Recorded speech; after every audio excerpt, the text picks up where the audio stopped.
Alors bonjour, je vais vous présenter la société Multiple qui est basée à La Chaux-de-Fonds en quelques slides.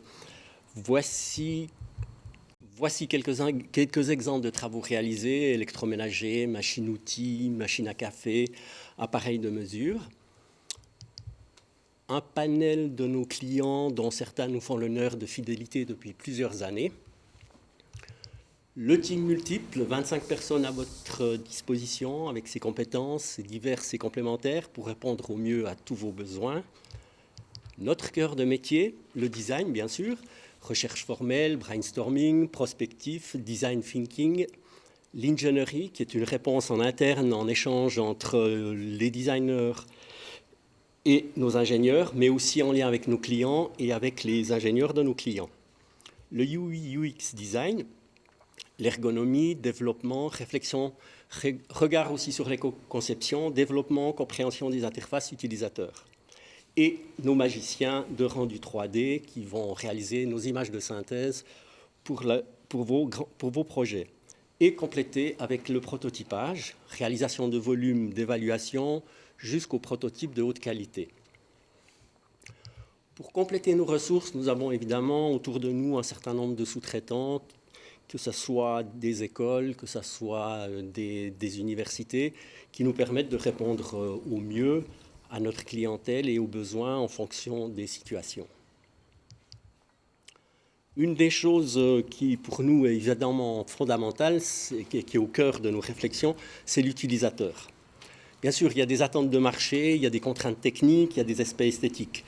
Et toutes ces synergies permettent de réaliser des produits. Mais le plus important, au final, pour nous, c'est vraiment de bien comprendre les attentes des utilisateurs pour pouvoir être au service de cela. Dans la relation avec nos clients, une des choses qui nous tient aussi à cœur, c'est de bien comprendre ce que nous appelons la hiérarchie des attendus. C'est-à-dire de bien percevoir quelle est l'attente de notre client. Est-ce qu'il a besoin d'esthétique? Est-ce qu'il a besoin de qualité perçue? Est-ce que c'est des problèmes de coût? Et à partir de là, on peut commencer à travailler ensemble.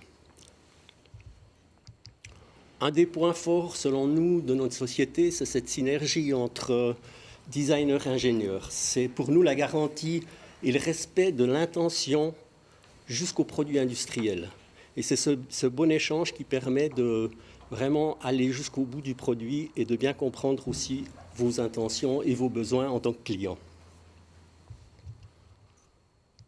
Notre manière de travailler se situe en fait sur deux axes. On a ce que nous on appelle du dynamic design, qui est une manière classique finalement de travailler, avec un brief que le client va nous soumettre, et un certain nombre d'étapes. Ça peut être une phase, 2 phases ou 10 phases, jusqu'à un soutien de pré-industrialisation. Et puis, ce que nous, on appelle le design prospectif, c'est-à-dire que quelque part, il y a besoin de regarder peut-être avant de concevoir un objet et de se poser la question, mais qu'est-ce que je veux de mon produit, comment va être mon produit dans 3 ou 4 ou 5 ans? Il y a des enjeux sociétals qui sont en train d'être très actifs, il y a des problèmes de matière, il y a des nouvelles orientations d'usage. Donc ça nous paraît intéressant quand même de se poser cette question-là avec les clients avant de commencer un produit. Voilà, c'est un rapide, évidemment, survol de nos prestations, mais je vous remercie pour votre écoute. Merci, Monsieur Koller. J'ai une petite question pour vous. Donc aujourd'hui, vous nous parlez de design. Expliquez-nous rapidement pourquoi est-ce que c'est important de designer un objet, un outil de travail, une machine? Alors en fait, c'est une importance parce que historiquement, l'homme, au sens large, bien sûr, il a toujours eu cette sensibilité esthétique autour de l'objet utilisé. Et après, la question pour nous, elle n'est pas simplement de mettre de la forme et de la couleur, mais c'est de poser à notre client, plutôt de lui inverser la question, de lui dire, mais pourquoi vous voulez designer votre produit? C'est quoi votre intention derrière tout ça? C'est quoi votre réalité? Et là, ensemble, on peut commencer à avoir une démarche créative.